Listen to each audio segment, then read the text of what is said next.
Hi folks, my name is Jimmy Dowdu. I'm the founder CEO of Vault Hill, where we're building a human-centric metaverse. And recently we launched a campaign called The 22, where we're working and featuring 22 NFT artists, world-renowned and famous, that create physical and digital art, right? And what we're doing with these 22 NFT artists is projecting to the world the beauty about NFT art and all of the creativity that lie in. And I am honored, I am glad, I am happy, I am ecstatic to actually name our first headliner, someone who I now call friend. In the crypto space, we say friend. And it's no other person than UAE's first NFT artist. And without further ado, Amrita Sethi. Please introduce yourself. Amazing, thank you. That's such an amazing introduction. And first of all, I just want to say, fantastic that we're connected. I believe that, you know, what's meant to be is meant to be. And I think the universe and the metaverse has brought us together. Absolutely. And I'm really looking forward to working with Vault Hill. And I'm super excited that we're going to be doing something amazing in Vault Hill. Awesome. And I can't wait to tell everyone all about it. We'll drip it bit by bit. Absolutely. All right, let's dive into it, right? So, you know, again, a lot of folks out there are like, who's Amrita Sethi? You know, what is your background? Where have you come from? You know, you've come from traditional finance, and apparently we worked at Barclays a couple of years ago in another lifetime. So I guess it's just, you know, talking to the folks out there. You know, how has that transition been for you? You know, at what point did you figure out, I'm going to go follow my dreams and jump into the space of creativity, art, and NFTs? Well, as you rightly said, I am a banker turned artist, and then an artist turned UAE's first NFT artist. And that's been an amazing journey for me.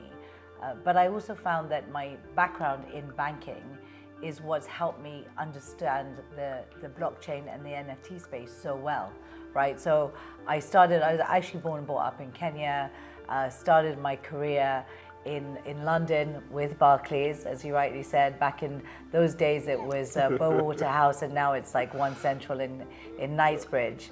And I love the fact that we have that connectivity, yeah. Right? So it's about how finance is so much, you know, well, it's about how you can move from two different worlds, yep. And still take your experience with you. Absolutely. Right? And you talked about the level of creativity. I believe, you know, following one's passion is so important in life, yeah. Right? You know, I started off as a banker, I turned into an artist. But when I was younger, I always was very passionate about art and creativity. And life takes you where it needs it Yep. to go. Absolutely. So I then, you know, for me, it's all about following your passions and being able to achieve your dreams. And I think sometimes we get so bogged down in the rat race, and especially I would say the way the centralized world is organized, we tend to get so caught up in that manner. Yeah. And I found that what happened is a couple of years ago, I left the corporate world to go for more entrepreneurial calling. Nice. And when I did, I took that break, which I think that many people don't have the opportunity to do. And by doing so, I went inwards before I went outwards, right? So I went in and I found my inner voice. So let's take a step back to unpack what you mean by inwardness. You know, I know you're big about, you know, spirituality, you know, mindfulness, all of that stuff, all of that energy, you know. So what do you mean by that? Let's unpack some of those that aid into your creativity. Yeah, absolutely. So when I went, you know, I think a lot of the time we get so distracted by the noises around us and our lifestyle. And in that moment, and just being able to kind of have that quiet moment and be able to connect with myself, that's when I discovered or rediscovered my love for art and tapped into my creativity. But also I actually created my own art genre. Hey, hold on. We're gonna dive into this. You know, let's still just paint this picture of who Amrita is, right? And just before we go into that, you know, I was gonna you know, allude into that, but you know, again, let's look at your background from a Yes. professional perspective. You know, you went to University of the Arts. Yeah. You did a mixed, I you know, could do mixed that. I course can do all in of that, yeah. art. Was that to buttress you being in Yeah. this space, or was it just, hey guys, I want to go do this because I feel like my passion is leading me to there? You know, Yeah. because I feel like a lot of people want to know that to get into the space as well, is there any qualifications or certifications you need to do? Yeah. But, you know, it could have just been a personal quest for Yeah, you, absolutely. you know. No, it's a good point. So I think basically what happened is I was working in the financial world for a very long time. I started my career off in London in Barclays, and then I moved to London, to Dubai when in my sort of late 20s, and there I worked as wealth manager, you know, in HSBC. That took me to my life in Switzerland as a HSBC private banker. And then I moved back to the UAE because, you know, I just love Dubai as much Love as the sun. I love the sun. You know, I grew up in Kenya. It was something that is very close to my heart. And I also find that, you know, for me, Dubai just provides such an amazing platform. I love Switzerland and all the countries that I'm associated with. And I think because I'm such a global citizen, I find that being in a place like this just allows you to access all of that. I came back and worked for a couple of other, you know, big financial institutions until that moment where I wanted to go and have a more entrepreneurial calling, right? So I actually originally left the corporate world because I wanted to do something more entrepreneurial actually in the financial world. Yeah. And in that time, that's when, that's when I had some time to think. But when I then found out that I was just like, yes, this is it, I'm going to be an artist, you know, that was amazing, right? And I thought, okay, but I didn't think I was going to be a full-time artist. I thought it was just going to be a side hustle kind of thing. Yeah. And so I thought, okay, well, let me indulge my side hustle. Nice. And that's when I went to do a course in Central St. Martin's in London. Yeah, so just going back to, you know, your transition from the financial services to this world we call, you know, Web 3.0, metaverse, NFTs, art, you know, how has that been for you? How has that transition been for you? Yeah, so I mean, you know, just a little bit of a background on myself. So I started my career always in finance. I've worked in some of the world's largest financial organizations, you know, across Dubai, London, and Switzerland. And I would say that, you know, I was always working in the private wealth management space. So across, which is a bit ironic because I actually did a degree in economics and a master's in development economics. And I had always wanted to actually go and, you know, help empower, you know, the poor really in sort of developing market countries. But a bit of a sidebar, both my parents at the time worked for the UN. I really wanted to work for the UN and I wasn't able to do that because they have certain rules about different, you know, things. So I actually originally wanted to do that and I ended up empowering the rich over empowering the poor. But anyway, that's how life takes you, right? And so what I did is I had my career in banking, in the financial services world. And then, you know, you spend so much time in that corporate environment that I wanted to leave originally to do something in a more entrepreneurial side in the financial sector. Yeah. So I made that jump. And when I did, that's when I took some time off. And then that's when I went to things like, you know, Central St. Martin's to do a degree in mixed media. And then I actually created my art genre. From there, what ended up happening is I was so unsure because I was still in the financial world. I was still trying to then have my own financial services sort of entrepreneurial business. But this thing kept coming up. And so what I did was I kind of did it on the side. But I did a very stealth operation because you know, me trying to explain to my financial friends world that I was going to become an artist, everybody just kind of laughed at me, right? They were like, what are you doing? And so I kind of did that, but because when I created my art genre, I knew that I had created something that nobody had done before.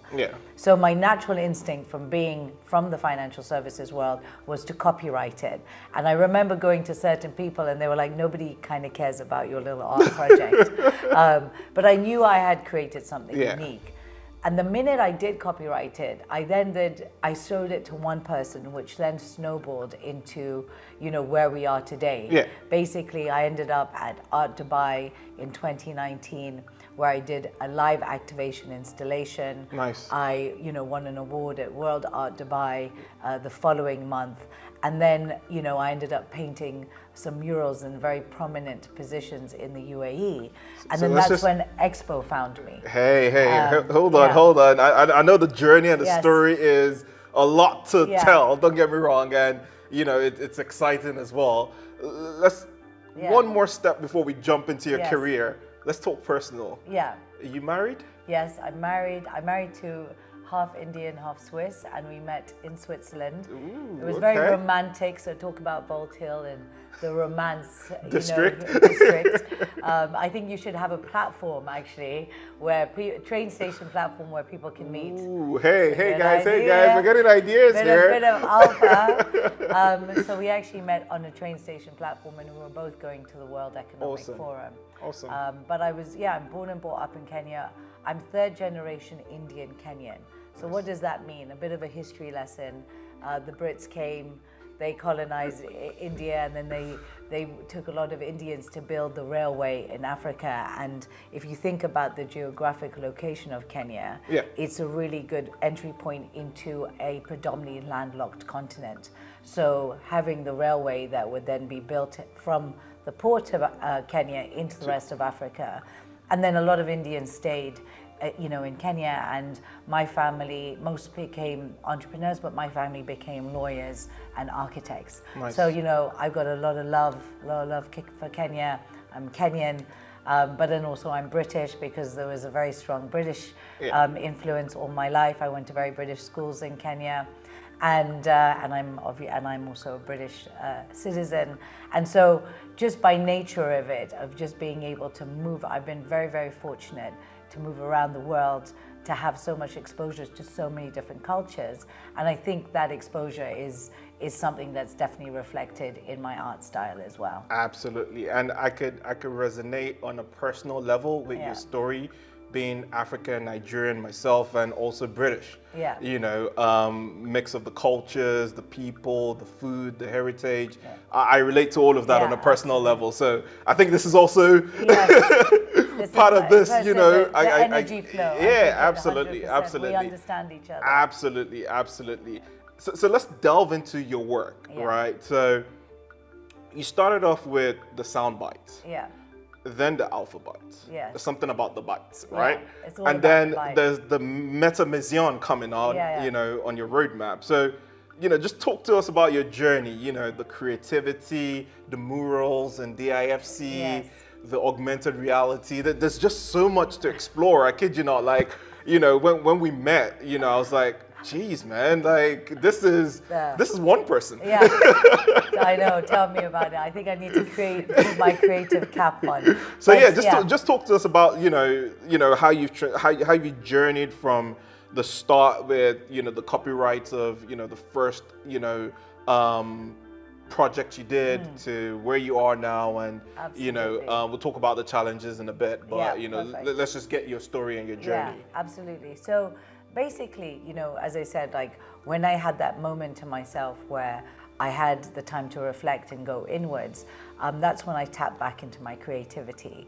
And I actually created my own art genre, which I originally called voice note art, because it was literally me speaking a voice note. And I like it because it is about something where I tapped into my inner voice, and then that outer voice came out, and it really expressed, I think, who I've probably always meant to have been. Yeah. So I called it voice note art. But then since then, I've now rebranded it to Soundbite, because A, I think it just sounds cooler, and B, it does sound cooler than voice note art, literally. And then it's that play on word of BYTE, sort of bite, that very strong connectivity to sort of technology as well as being able to use sound in art. Because one of the great things about NFTs is that you're able to take something that, like art, that is typically a very static, 2D sort of visual experience, and able to then layer in multiple dimensions from sound to visual experience to actually experience, whether it's through augmented reality or virtual reality, right? And so I then created the sound bites, and I started off with cities, right? So that was easy enough because you have, so I, you know, in a nutshell, what a sound bite is I say, you know, I first record a voice note. So I can either say a place, a phrase, I can even say your name. Basically, I can say Jimmy. Hey. Or we can say Bolt Hill. Ooh, and we capture the shape and structure of the sound wave. You see what I'm doing? Nice. We capture the shape and structure of the sound wave.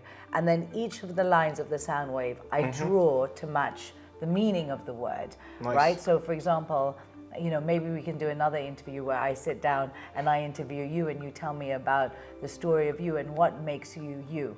Because I think it's all about, what I love about NFTs and Web 3.0 and things like the metaverse is it's our opportunity to take things that we have been using and seeing all our life and take a different look at it. It's about putting literally a different lens on it, right? So, you know, when you take a portrait, so you think about the Mona Lisa, you know, they had to try and paint the Mona Lisa to capture the essence of, you know, the subject. And for what I do is now it's like, instead of me just taking a photo, it's I'm taking your voice print, so you're saying your word, then I ask you about your life, you tell me about it, and I capture the essence of you and your history and who you are through sound, and you make it into an artwork, right?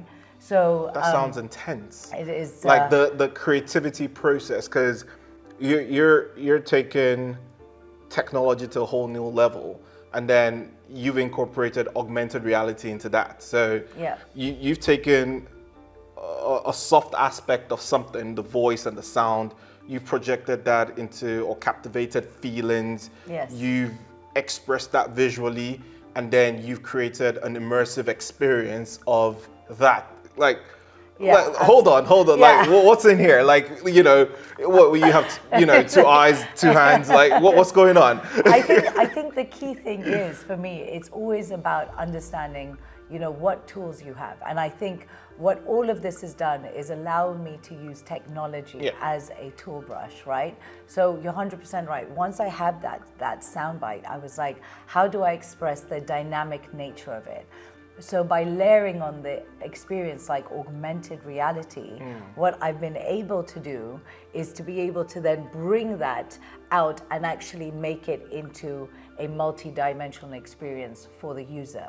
Because I think a lot of people are sitting there out there and going, okay, you know, okay, yes, NFTs, but first of all, they're confused about the name of it, the word of it. But what is it that NFTs, I think, what are some of the most significant aspects of NFTs?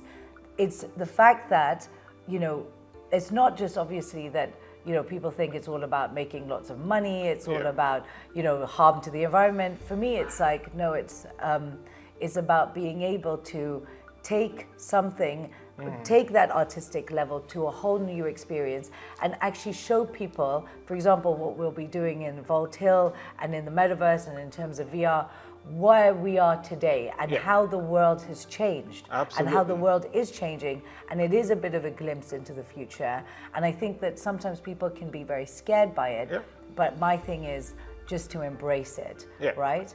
And then I think, you know, when we talk about, for example, the soundbite, and so to kind of go back to your question is, for me, it's about telling a new story. It's about telling a new narrative, okay? And so when I create the soundbite and I create the story, you know, we get so stuck into the world we are. So it's a bit like my story was about me. So when people used to say the word Amrita, they used to think banker, they used to think insurance, they used to think, you know, wealth management. I hope they still think wealth, but you know, they used to think all of that. But I decided that I can create a new narrative for me. So I've literally, you know, you can take control. Life is like a blank canvas. You're the artist. If you want to change your tune, if you want to change the images that people have about you and their mind, you're able to do that. And so now, you know, look at people see me as an artist, as an NFT artist. And it's about being able to change the, I would say the pathways in your brain, that anything is possible. So this is why following your dreams, creating new narratives, introducing new characters into the story. I would have never met you. Well, maybe we would have met in our old life, but we would never have this interaction in our new life. So, and so this is what I try to do with my art. Nice. And for example, like with the DIFC mural. Yeah, and let's even take a human-centric approach, right? And we talked earlier about your mindfulness, your spirituality, and how that concept of creativity comes in, well-being as well. And if I look at the Meta Maison, for example, and your thoughts of, how you want to take that brand, and a couple of things we're already working on for a couple of events coming up that, are going to be mind-blowing, How do you process all of that? You also have a personal life, you have friends from your old life, well, when I say old life, but your former life. And then you have friends like myself that are, in this industry and space, how do you put all of that together, and still have time to create, I think it's important is understanding your long-term vision and just being able to balance things. And I think also, as hard as sometimes is not to take yourself too seriously, right? Absolutely. And to enjoy the creativity. So what I love to do, for me, I always try to think, where can I push the boundary next? So from my sound bites, I then decided to, anything is possible. I decided to create my own language by going into, the alphabets, right? So it's the alphabet plus my sound bites equals the alphabets.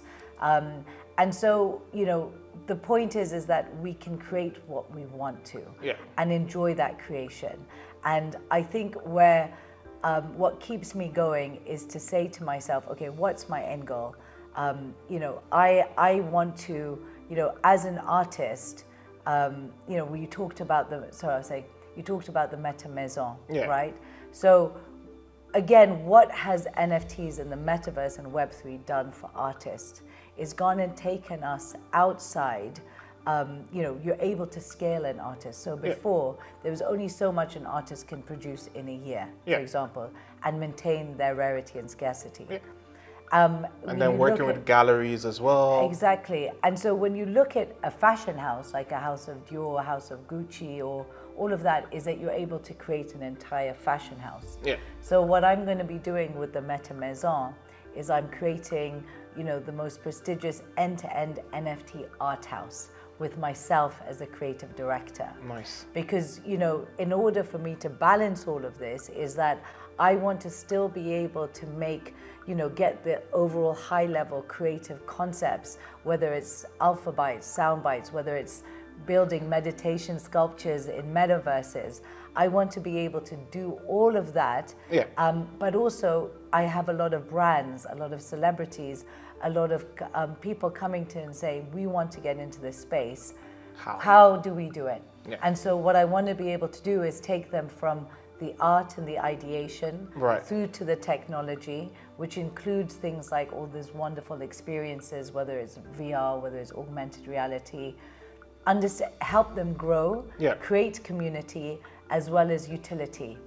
And all of that sits together. And I think that something like being able to have, me to be able to have access to platforms like Vault Hill, so that when I do create my art and my crazy concepts, I can just make them even crazier in the metaverse. Absolutely. And hey, it's spot on and takes me to the next part, right?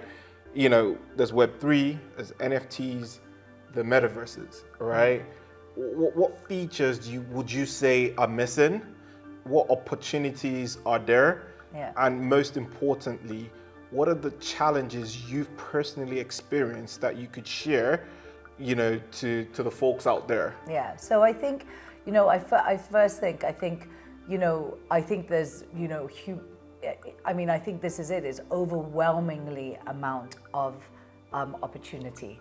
I always say this, the only thing that limits you now in the Web3 space is literally your imagination, because with technology, everything is possible. Literally everything is possible.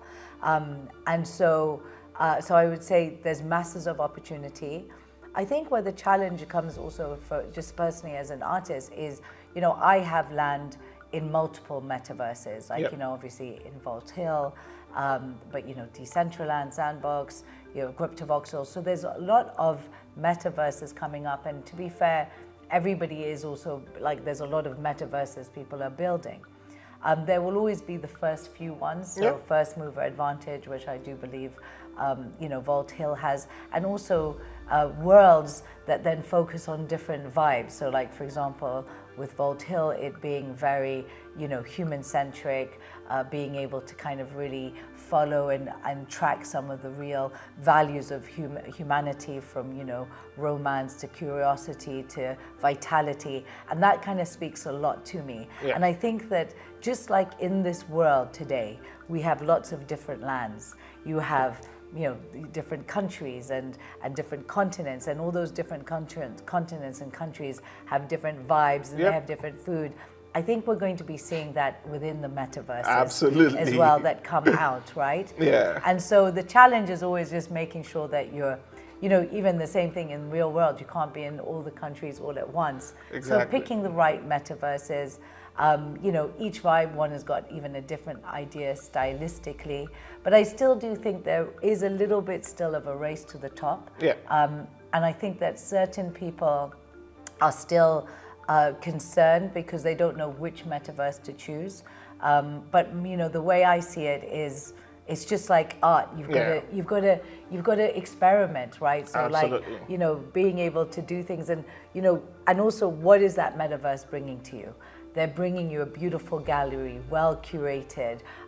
Is it very hyper realistic? Is it semi-realistic? Is it, kind of very pixelated? So I think it's just a matter of being able to choose which one, I think. Okay. From an artist perspective. And then I think from I would say from a mass adoption perspective, it's amazing how many people have heard of the metaverse, and then how many people have actually been in the metaverse. Yeah, so that's interesting, because I remember, I think in February we were in Sharjah for the Women in Technology MENA region, and you were speaking, and I think you asked the question around how many people in here have a MetaMask wallet, and I kid you not, we looked around the room and it was, about 5 people out of 100. And again, it's about adoption, and I kid you not, part of the challenges is the entrance. How do you come in? You need to create a wallet. Remember 12, seed phrase, depending on what platform you create your wallet. It starts to go about, the term interoperability, which is, how do I use this asset in that metaverse or this community or that NFT platform and all of that. And, with your art, are you solving some of these challenges, making it accessible? And if you are, how are you doing it? Yeah, I think, any new technology is always hard for people to adopt, but I think let's just go back to the days where nobody had online banking. Queues at the bank, days. And that's happened, in our lifetime, right? So, eventually it does take a bit of time, but for me, opening a wallet literally takes 30 seconds. Remembering to write down some words and keeping it safe, okay, fine. Look at some of the there's so many different ways in which you can sign into internet banking. I think the biggest thing is just learn by doing. I think it's really important to educate people. I think it's really important to make people feel that it's not scary, and to take people by the hand and to just show people. I think that there's a massive desire to actually, adopt. But I do think that from an artistic perspective as well, is people are still unsure about this feeling of physical and digital, right? So a lot of people expect when they receive an NFT, they can't understand why they're just receiving just a JPEG. So I think this has given rise to things like the phygital, right? Where you get a digital asset, an NFT, but you also get a physical one.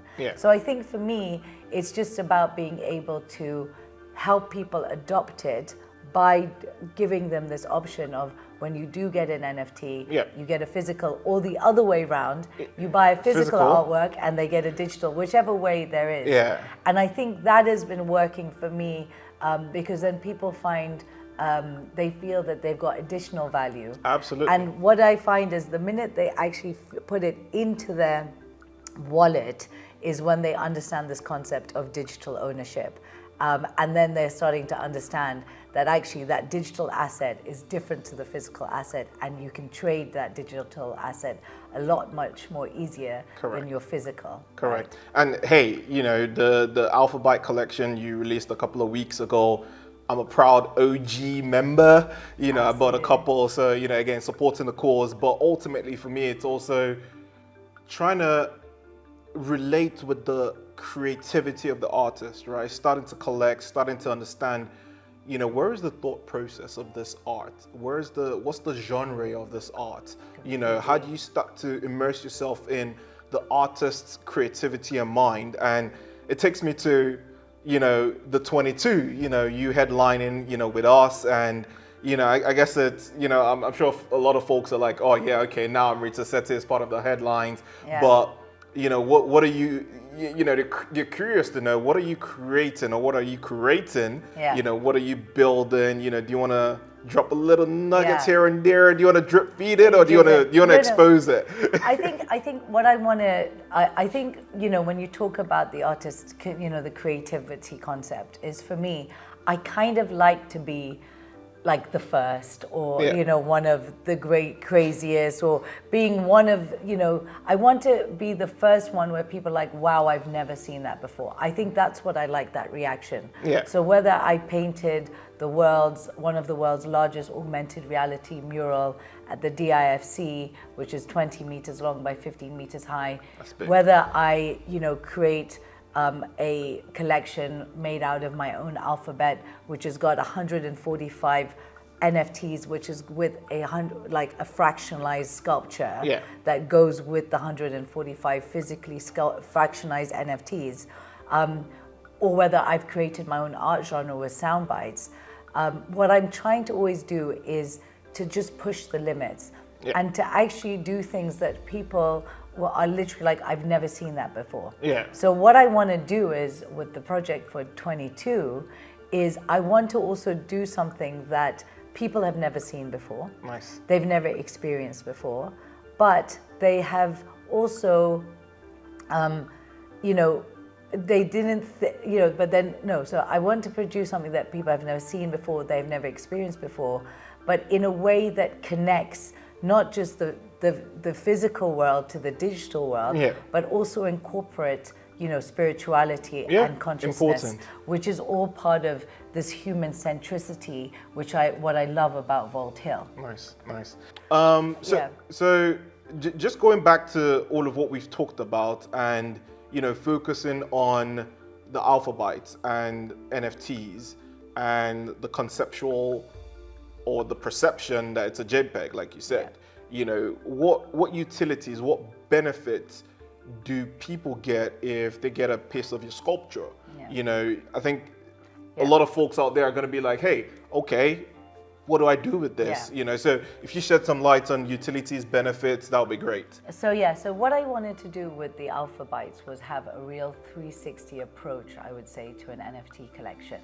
Because NFTs have become more than just a JPEG. Absolutely. Right? So what I first did is I created a sculpture which was made out of 145, you know, unique slices of a sculpture made out of aluminium treated in gold, silver, and copper.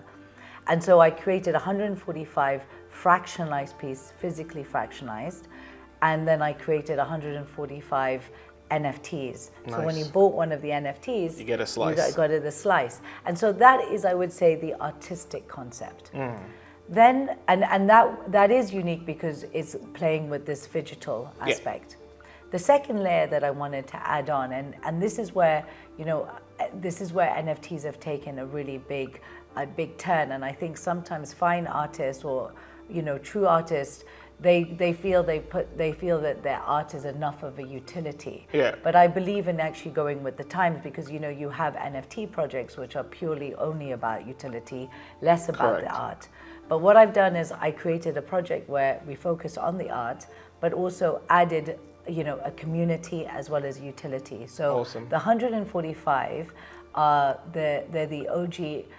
I would say 145 OG kind of investors in Amrita, which I am very happy to believe that you are one of them, and welcome you into the OG Bike Club. Thank you. Thank you. And this 145, it's a community of some of the top business leaders across both the traditional space and the crypto space. Nice. And so this is the way I actually want to also merge the two worlds together, because I think it's in a way it's like having a meta investor club. You've got people who are in the top of their game, in the top of the community. They're also like my mentors as well, who are helping me build to my next project, which is the Meta Maison.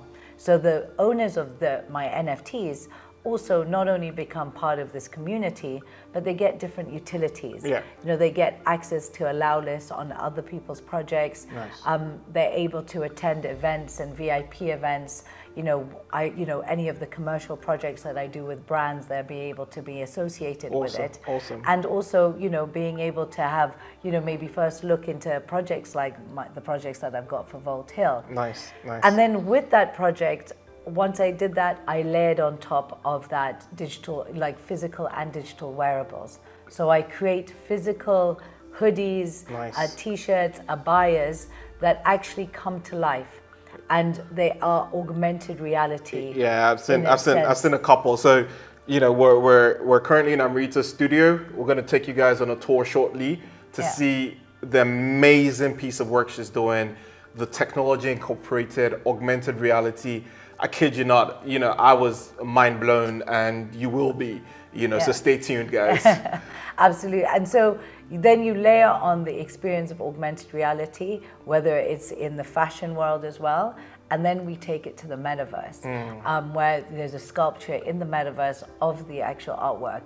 And I think that, what I want to do as well is that, going forward is, you've got all of that, but what I want to do with Vault Hill in the 22 is we'll have a 360 approach again.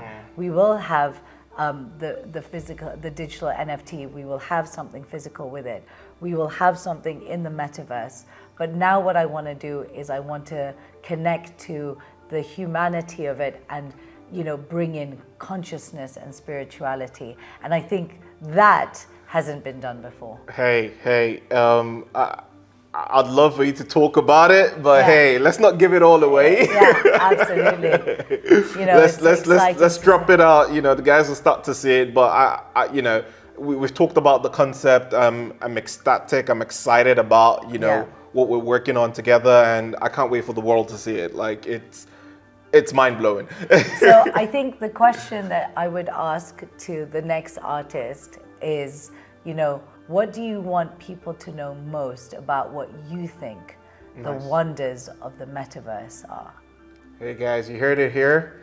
We're gonna let you know who the next artist is and answering that question around the wonders of the metaverse. Yeah. And just before we wrap up, Amrita, any final words to the good folks out there, your fans, your community, people that don't know anything about you, that want to come into the space, Vault Hillers, biters, OG